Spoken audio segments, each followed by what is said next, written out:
something happened in 1982. Yes. And that was on the 9th of June. And the National Assembly of Kenya had a very interesting session. Yeah. There was a bill before it, and by the end of the day, that day, they had passed that bill. It was a constitutional amendment bill, which was saying that Kenya shall henceforth be an official single-party state. The bill was passed. It was taken to President Daniel Arap Moi, signed it into law, gazetted haraka haraka. Kenya became a single-party state. Right. The following year, In September. Yeah, the first elections under Section 2A, Moi ran unopposed for president. All 750 plus candidates were KANU, and about 40% of MPs lost their seats. The aftermath, one-party system, lasted until December 1991, and we talked about it earlier. Section 2A was repealed. But yeah, lest we forget, this was once part of our history. this was it. In that 1983 election, it was only one party. You belong to that chama. From that point on, going to get any government service, you belong to that one chama. 1988 elections, it's one party. So you are nominated by that party to take part in the elections, and so on and so forth. Somebody who was alive at that point, and maybe was even a major player in KANU, is Herman Manyora. You had to have a card.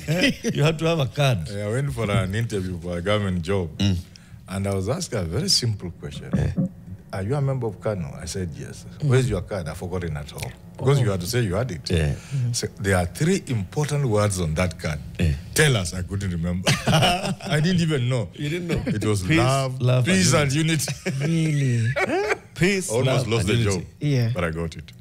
So KANU was everywhere. Baba na mama. Yes. You'll tell us about that. And also let's reflect now that we see we are now a multi-party democracy constitutionally, and we have so many political parties, over 90 registered political parties in this country as of the last count by I don't know who. Are we actually living better now than we were living then? But before we get there, Janet is going to give you the day's quote. This one is a quote by somebody who said some words, and let's see whether those words said then make sense to Herman Manyora today. Absolutely. The person is Mahmoud Mamdani, a Ugandan scholar. In Makerere University in the early 2000s, during a lecture, he said, when history is silenced, it returns as violence. When history is silent. It returns as violence. As violence. Yeah. Looks like it's true. It looks like it's true. Yeah. We're seeing it play out. Yeah. In many ways. Yeah. In many ways. In very many ways. Correct. Herman, before 1982, were there other political parties in Kenya? Say in 1978.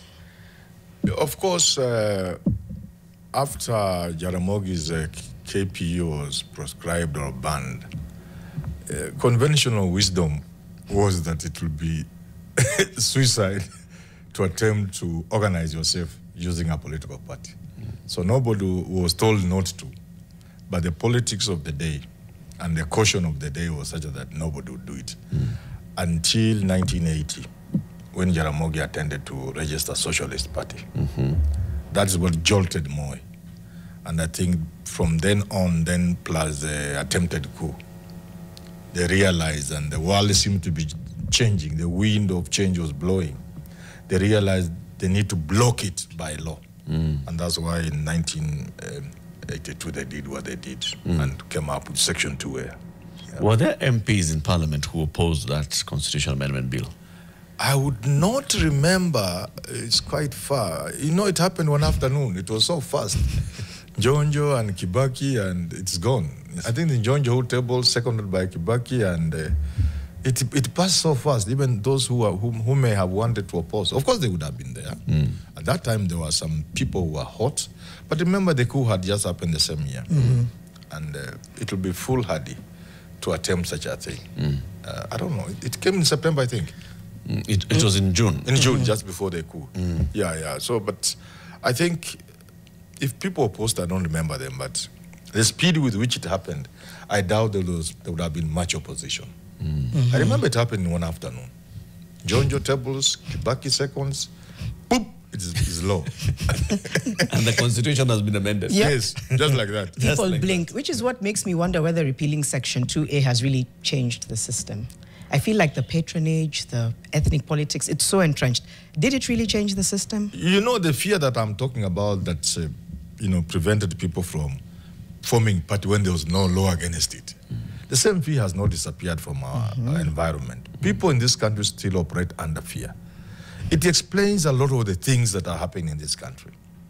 I like using had a very good friend of mine, he passed on, God rest his, recently, Habwe. He keeps talking about micro examples. So me, I'm a teacher, and I use examples from the school. You go to a school, a headmaster, they call themselves principals, including senior principals and chief principals. So Latif lands in a school, Kakamega High School, wonderful school. But within 5 years, everything is down. Down completely. And there are 60 teachers, some of them even more qualified than Latif. How do you explain that? The culture of fear and subservience, which is part of our history, is responsible for the mess. I teach at the university. We behave as if the vice-chancellor is a god. So if a bad vice-chancellor comes, he takes the university down, completely down. And these are professors, most of them more senior than the vice-chancellor. But they wouldn't stand up to him. They can't. Because I would imagine, if professors went to Harambe, I confuse KU and Nairobi, Taifa, is it called Taifa Hall? Yeah, and send word up. You know, they are always up. Vice Chancellor, you are one of us, come. We want to talk to you. He will come. And they will tell him, there are things that are going wrong in this university. We don't understand. Please help us understand. Maybe from where you are, you can see better than us. So the culture of fear and subservience is what has brought this country to its knees. And it explains why, even when there was room to form parties, nobody would have formed parties. And even after forming these parties, fear still rules this country. Yeah. I'm trying to see how. I always ask about whether there's been any period within which the fear subsided to some extent. So let's go to the fact that it was, Section 2A, fear. And then what was it called? Saba came, and there was push for change. And then later, we had this moment in 2002, when in many ways this was a new era. People were able to vote out somebody who'd been there for many years and vote in a new era. And then now we come all the way to where we are today. In your view, has there been any period where you feel that there's been less fear stemming from that time when Section 2A was there? Yeah, you have to appreciate the people who fought in the trenches around the period 1990, culminating in Saba. You must bring the name of Kenneth Stanley Njino Matiba, Paul Muite, Jaramogi Oginga Odinga, James Orengo, Raila Odinga, those kind of people. They defied the odds. They were able to look at more in the eyes and did things which some people thought they were actually mad. How would you dare? The issue of going to Kamkunji, that was, I think, 1990. And then also 91, I think. That was daring. That was daring more. There was also a time in the year 1980. No, there's 1990, I think I can't, 1990, I think. Yeah, 1990. When Jaramogi, armed with the documents of registering a political party, landed in the office of my friend, the first African registrar, before they split the registrar of this, it was there, to register a political party. The country was shaking. Can you imagine the country is a one-party state under Moi, with all the fear around, with all the laws that can make you go in. And he went with Preservation of Public Security Act, which can land you into detention. Jaramogi walked in Kingarui's office, the registrar, and said, these are my documents. I want to register a political. It was shaking. Yeah. That kind of... At that point. That kind of moment. Yeah. And then if I'm to anecdotally reflect, yes, I think about, again, 2002, all the way till about 2013. And I'm saying anecdotally because maybe I was living a dream. Yes. Maybe even until 2017. Yes. There was a sense that fear didn't rule as much. Yes. And then I feel now in the last few years, there has been an element of returning to that fear. And I don't know whether that's a dream, a facade, or whether there's fact to it, or whether your reflections are the same. You have a big point. Because you see, after removing Moi in 2002, there was so much in the air.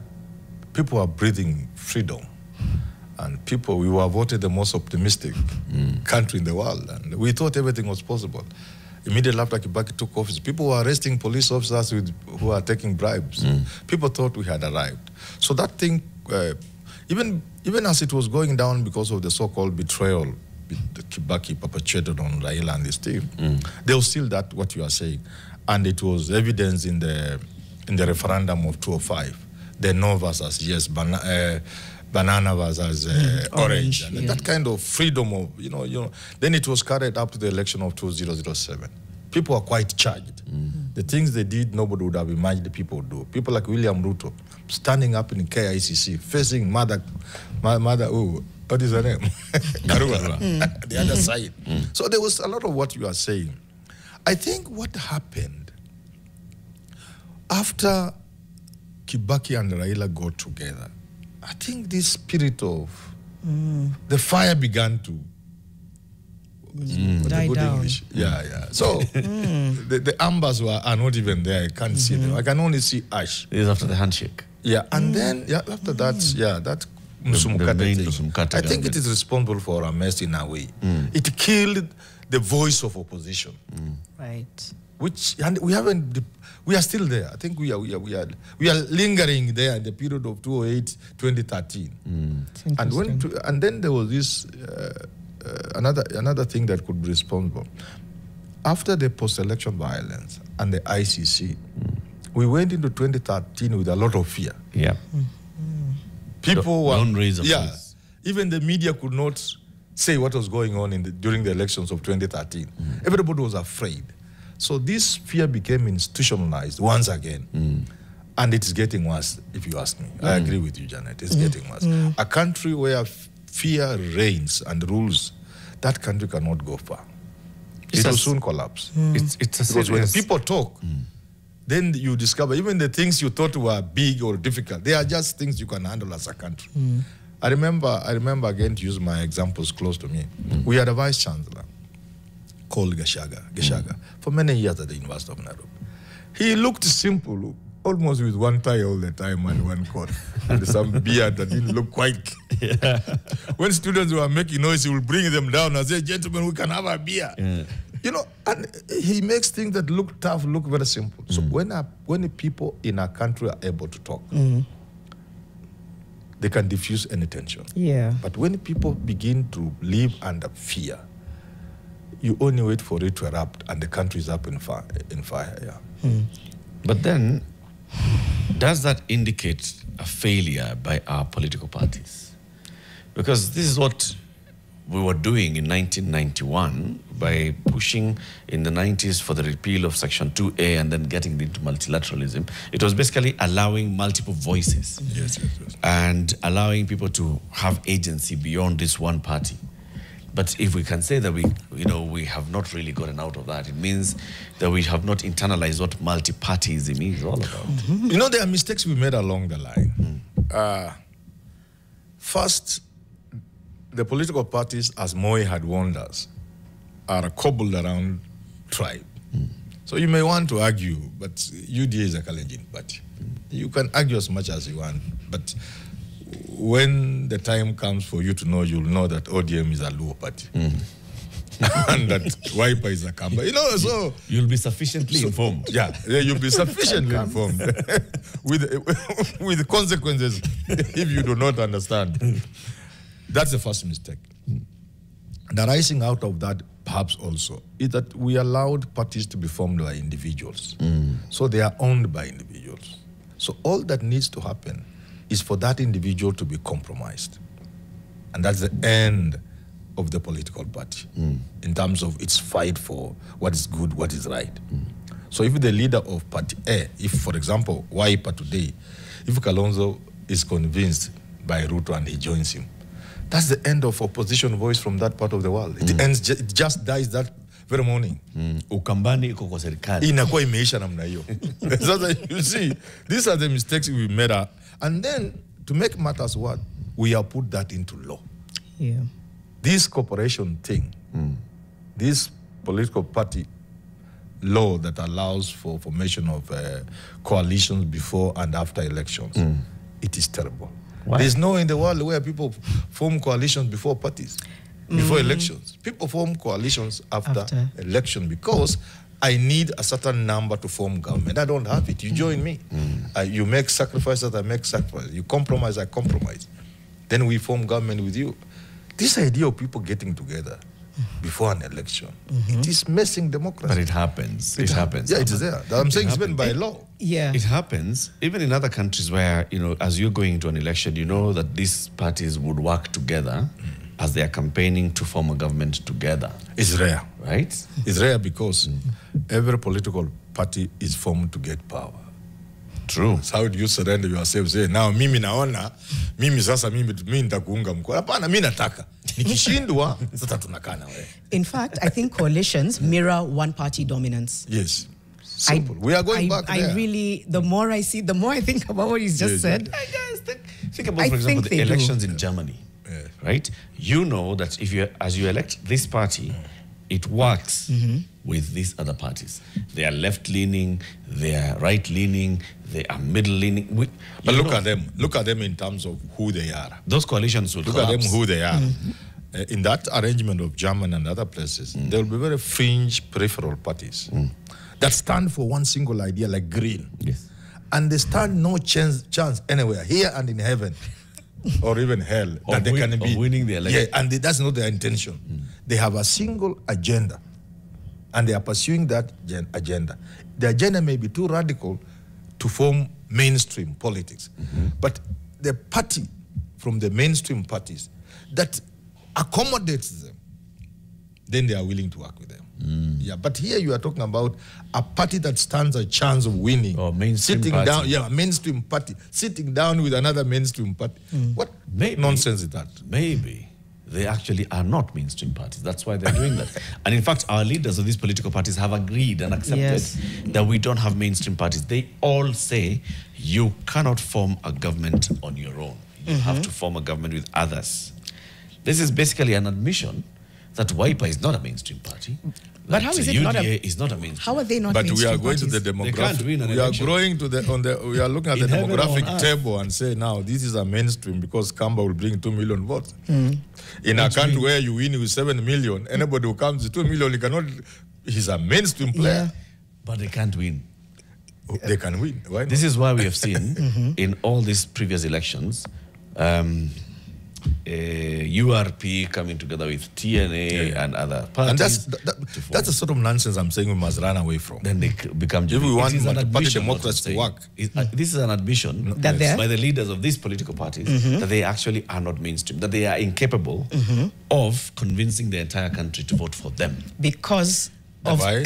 Because their tribe doesn't have the numbers. I was literally going to say. UDA is saying, I am incapable of convincing Kenyans to vote for UDA alone.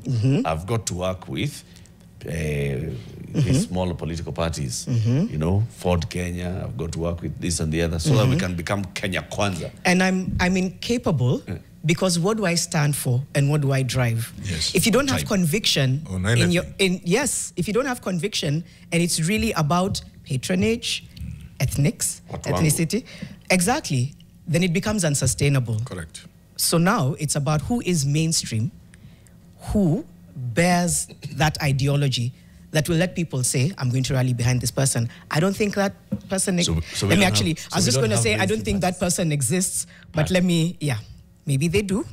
Does anybody come to mind? Somebody who can say, with or without a coalition, I'm going to do this because this is what I stand for. This is what I want for Kenya. None. These are my priorities in this sector. Amashida Nisisi. None. We want the coalitions who do this together. Those coalitions, we must find a way of getting rid of them. And Herman, I think you've just brought it to the fore. Yes. That we actually do not have mainstream parties. And I'm clinging on to that because I've taken that. That is what I'm hearing you saying. And I'm completely agreeing. The same way you're asking, is there any political party today that can tell us it can convince the whole country? That it can marshal the votes of the whole country. Can ODM do that by itself? Can I think Wiper it can. do Why that? not? I was going to ask Prof whether he thinks there's a party like that. People are just lazy because the law now makes people to be lazy. The constitution makes people to be lazy. We have to re-engineer our constitution. If we are a presidential system, let somebody just win an election. It does not matter by how many votes. We are creating unnecessary fear. That, oh, Janet must have votes from Vihiga, where I come from, then Mkwale. Even if you got 30% and became president, it is good enough. Because by having 30%, it means you may not have sufficient MPs in parliament to rule like a dictator if you wish. What does that mean? You will have to do the right things for people of Kenya. For you to last in that state house, even for 1 month. You see, we are approaching things in a lazy way. Because, Latif, you win an election. Yes. We have removed this requirement of 50 plus 1%. We've gone to simple majority. Simple majority. Past the posts. Correct. Now, maybe in the tribal nature of our politics, you come from Murema. Okay? And you get 38%. Yes. You are next person to you gets maybe 30. Others are queuing behind that one. So you go to State House with 38% of the votes. Perhaps with about, at the very most, 100 MPs. Let's say you've done so well, you have 100 MPs out of 290. You will have to deliver to the people of Kenya for you to last in that State House. Did Kanu deliver in 92 and 97? It depends on what you are looking at. Okay. Yeah. Moi won with a minority. Yes. Okay. Exactly what you're saying. Correct. Moi won with a simple majority. Yes. Which in the grander about scheme 32, 31%. was a minority. Yes, yes. In the manner I'm suggesting. Yes. Did he therefore deliver to the people of Kenya? Yes. Did Kanu therefore now behave better? He delivered because yeah. between 92 and 202, stuff happened that would never have happened before. Let's pause there, Professor. Okay. Let's please don't lose that trail of thought. Yes. I was going to say, was his intention to deliver? But the argument... Professor Herman Manyora is a political analyst. Lest we forget, Kenya was a single-party state. How much has really changed, though, is what the conversation that we're having. It's coming up to 8:30. Fixing the nation, one conversation at a time. Back after this break. 100. The Kikombe is saying, this conversation is a mix of trauma and healing. The one that we're having on politics. We can still taste the smoke from Moi's soup that burnt at the bottom for boiling in power for too long. And he says, thank you for sharing. Kenya, from a one-party state to a multi-party democracy, nothing much has changed. Voting is still based on tribal lines, and our people and our time to eat thinking is very much alive. I have to agree with that. Then the Kikombe goes back to say, this is the hour of Tingisa Kitole and loyalty pledge. In readiness, union. That's why he's saying it's trauma and healing. Yep. Our conversation continues with Herman Manyora, who is a political analyst, and it's asking ourselves whether anything has changed since the era of the single-party rule to now where we have a constitutional multi-party democracy. And Herman, as we get back to this conversation, we keep asking ourselves, we start our day early and we have 4 hours of just talk here. And I know also you start your days early and you have a lot of things that you do. Do you start with a heavy meal or a light meal? In the morning? Unfortunately, I don't take breakfast early. Yeah. You're the people who breakfast late, 9 or thereabouts. And that now is not a tichai to nakamukate. And I take very simple things. I don't do breakfast the way you people do. I'm a simple man. What's your heaviest meal? Lunch. Hapo sasa utaki watu wakae kando. Watu wakae kando nikule kabisa. Toa koti, kula kabisa. Bas. That's all. I don't think even I don't eat much later. Yeah. I know in Vihiga they do maize. Yes. And part of that maize from the farmers, your neighbors in Vihiga, finds itself in Thika. There's a flour mill in Thika. Yes. And they make very, very good maize meal. It's called Lair Premium Fortified. I've seen it. You've seen Lair? Yes. Yeah. That's a Lair in mahindi ya Vihiga. So next time unatisha ugali, itisha ugali ya Lea. Lea. Fortified. Nimesikia. Ni mtu ya ugali. Wewe ni mtu ya ugali. Nisipokula ugali itakuwa nimeumia kidogo. Sasa utashinda tu njaa. Kwa hivyo nitakula Lea sasa. Yes, boss. There we go. Asante. We were going to the conversation where, I mean, as we're going to the break, we were trying to get back into Did Moi deliver? if we have A minority. if we went back into not saying 50 plus 1, 25%, you know, half of the counties and we just go back into you win. The first past the post, whether they get 15%, becomes the president of Kenya. Yes. And their party then also becomes the ruling party. Yes. Whether they have a majority in parliament or not, Yes. it doesn't matter. It will be better. I asked you, Moi did that in 1992 Yes. and in 1997. Yes. And we had other members of other political parties Yes. in parliament in 92 and 97, with Moi as a minority winner being president. Yes. Did it deliver what you're saying? Yeah, in order for Moi to stay in power after winning with a minority votes of about 30-31 there, and facing the tough people who had been in the trenches, the whole team was in parliament. All the names you can think of, they were in parliament, straight from the trenches. How did he survive? There are certain things he couldn't do that he used to do. Moi relaxed. Kenya became a different place. Freedom of speech was now allowed. But the main thing that we can say that was achieved was what we achieved through IPPG. You think Moi just laughingly gave in to what he gave in? Allowing even for the formation of an IBC, if you wish, the Electoral Commission, where the main players contributed to bring in commissioners. You think he did it because he loved it? He did it because as a person with a minority in parliament, he needed to allow other players to have a voice in the country. And that was positive because some people have discredited the IPPG, but beginning with a push by people like Kivuta Kebwana, we achieved a lot in the political space in terms of moving towards a new constitutional order. And in the second phase, where he wins in 1990, the main thing that happened was Moi was able to hand over power. People had thought he would not hand over power. Yeah, he did it. He did it, and Do you consider that 5 years later? Yeah, you don't consider that delivering. What I see, That is something you have to consider, Eric. Because Uhuru handed over Moi power. could have messed the election of 202 if indeed he wanted to mess it. Because he still had a lot of power. Yeah, and look, you know how hurriedly Kibaki was sworn in. Eric, I think you are not a kid by that time. I was in high the school. Uhuru Park. Yeah, you are on the the Uhuru. day, yes. So I was there. The dignitaries who had been invited didn't even attend because people like Mkisa Kitui could not believe Moi will hand over power. So they hurried the swearing in. Meaning, therefore, that Moi had the capacity to mess the election. He didn't. Fast forward, what happened in 2007? If you want to play down that handing over power, look at 2007 and where we almost got ourselves into. Yeah. So I will credit Moi. The law And had I not. think this is arising out of the fact that he learned to live in a democracy because he didn't have the majority.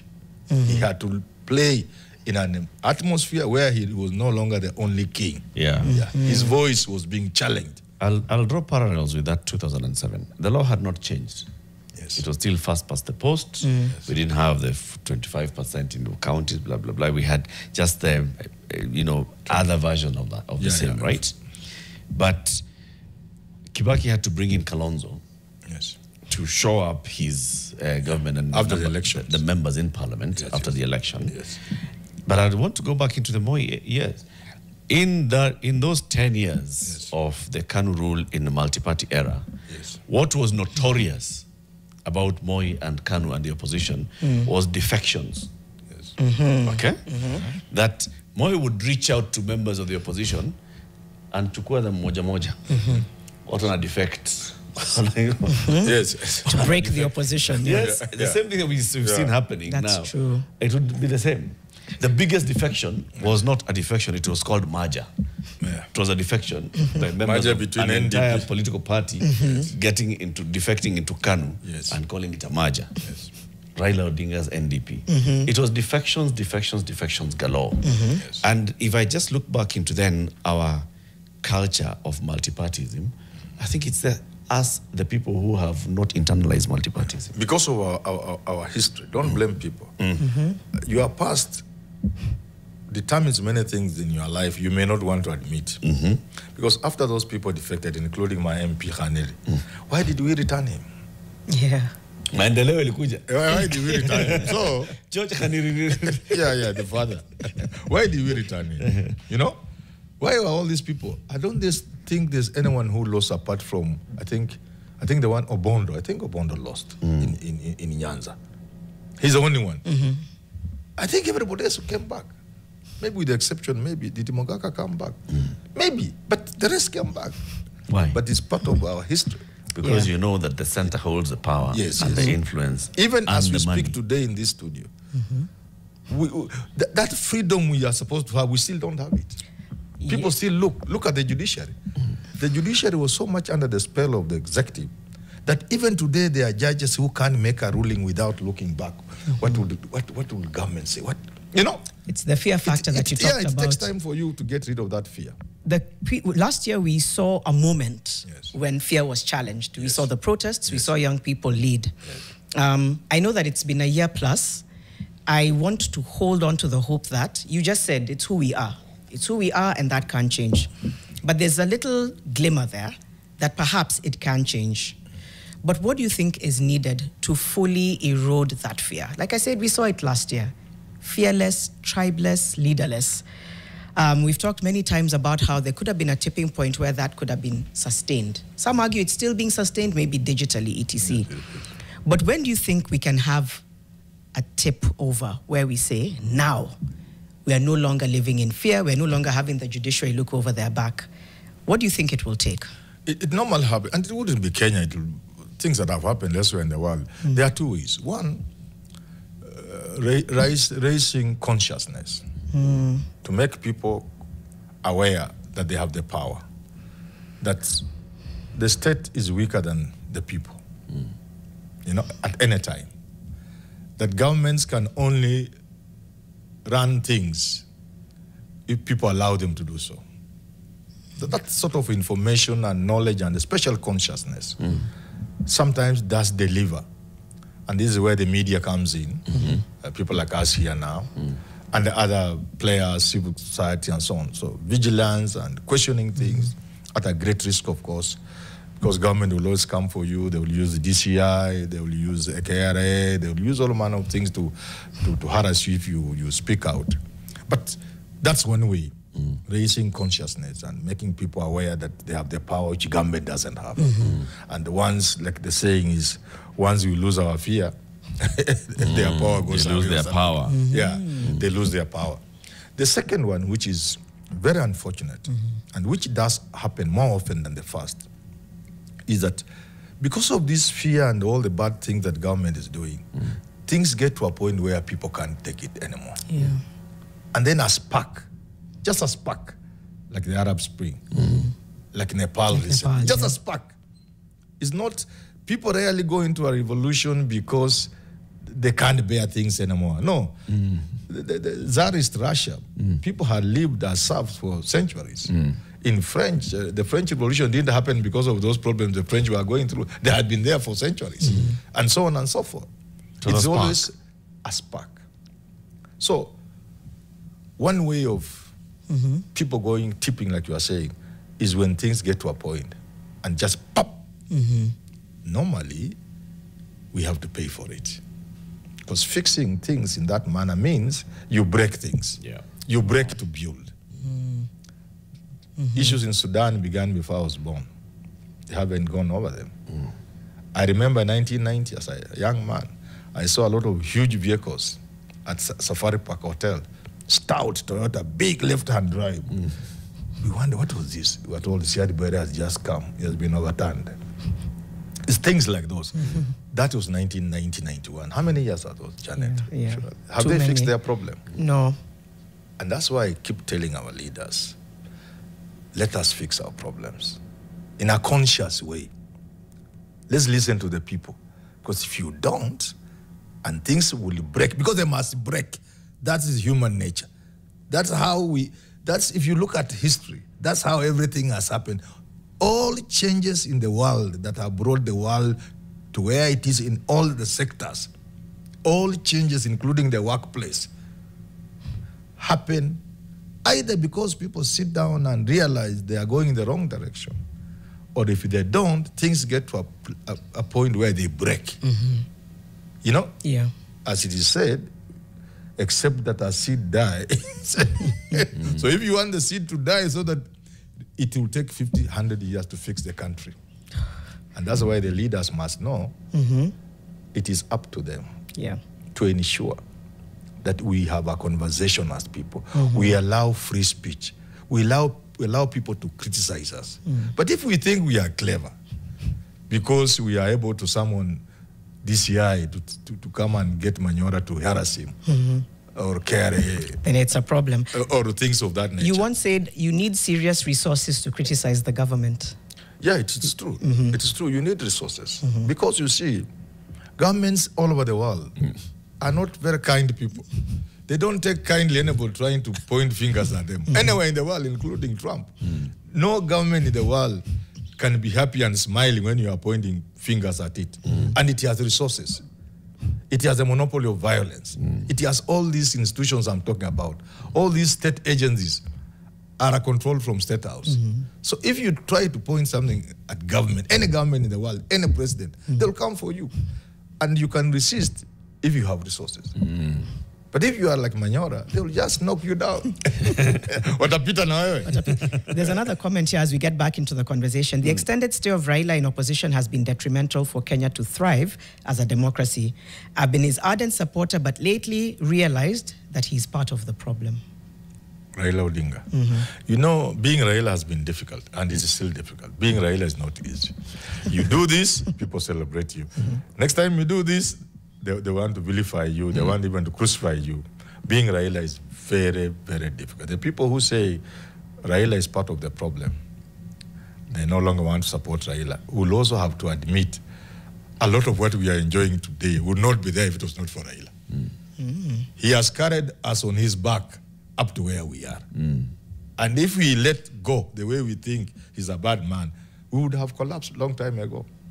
If Raila has not been around, the excesses of government from those years of 2002 all the way to now, without Raila being there, if the President Uhuru Kenyatta, Mwai Kibaki, William Ruto, if they look around and Raila is not in the, they can't see Raila, they can do anything to you. So again, it's good to appreciate Raila. Much as you can have issues with Raila, also appreciate the things we enjoy today, the space we occupy today with all the freedoms and with all the shortcomings, may not be as possible as they are today if Raila was not around. I can tell you, I was in State House sometimes back, as indeed people used to go and visit Moi. Either you are from the university or from some group, some county, some tribes. I was there a number of times, 2 or 3 times. One of the times, Moi told us, hii town, hii State House, hii nyumba huwezi kulala kama wajaluo wanapiga kelele huko town. That was Moi telling us. Hii nyumba huwezi kulala State House kama wajaluo wanapiga kelele huko town. That was Moi saying. Ruto said he can't. Where is he? Is he not with Raila? He realized Moi was right. That if Raila is unhappy with you, you cannot sleep peacefully. You will not have peace. You can't have peace. And therefore, even as we vilify him, even as we say he's a traitor and he has betrayed the cause, let us also appreciate that the years Raila has been around fighting for us, we have achieved a lot. If we look at Raila and his push for openness, for multipartyism in the 80s, in the detention, his participation in various political parties, and now settling with one political party which is now celebrating 20 years. Yes. You know, just looking back at ODM is saying we are actually doing 20 years, or 20 solid years as an only younger than active Kanu political party. If you, well, NAC is still there, by the way. NAC is older than ODM. NAC has died. NAC is now PLP. NAC is not, that is not Kenya. NAC Yangilu. NAC is still there. Yeah, NAC is still there. Okay. Baduiko. Okay, Baduiko, yeah. Would we say that looking at his journey, he has helped to develop multipartyism in this country? And are we at a better place now in terms of just looking at political parties that are strong, that are can withstand the test of time, can withstand beyond the personalities? Can people follow the party because of the party, not because of the people? It may not be true to answer in the affirmative and say yes, but it will also be true to say Raila has played a major role in promoting democracy, in having multipartyism work. And this can also be demonstrated by the fact that his party, ODM, has withstood the test of time. There have been challenges. It hasn't been smooth sailing for ODM. And yet it is a party with all its flaws. It is a national party. It is to be found in all corners of this country. And it has been there for 20 years. And that is something you really directly have to attribute to Raila Odinga. To that extent, therefore, you can say Raila has been part and parcel of building democracy and multipartyism in this country. Would ODM survive without Raila Odinga? That is also something you need to look at in terms of the dynamics. The danger of having a political party relying on an individual, when that individual is not there, the reality is that there's always the danger the party could disappear from the face of the world. So that is a possibility. And that's why Raila is also not blind to that reality. And if you look at how he has fixed the leadership of the party, he has tried, and people have fought him for that. He has tried to spread the leadership across the country so that it's not perceived as a Luo party. Or as a Western party. Or, there's Secretary General, there's Ali Hassan Joho. He has tried people like Nanok in Turkana. Please give it to Raila. Even as we vilify Raila, let's give it to him. The party leader of ODM is from one area. The chairperson of ODM is from one area. One of the vice chair, deputy party leaders is from Western. The Secretary General is from Western. It's a Western party. Anyway, Fort Kenya still exists, as we talk about, the old political parties. It's still here. Fort Kenya is with members in parliament. Yes. And is among the first political parties to be registered after the repealing of Section 2A. I know. The Democratic Party is still there. But we can still see that they struggle.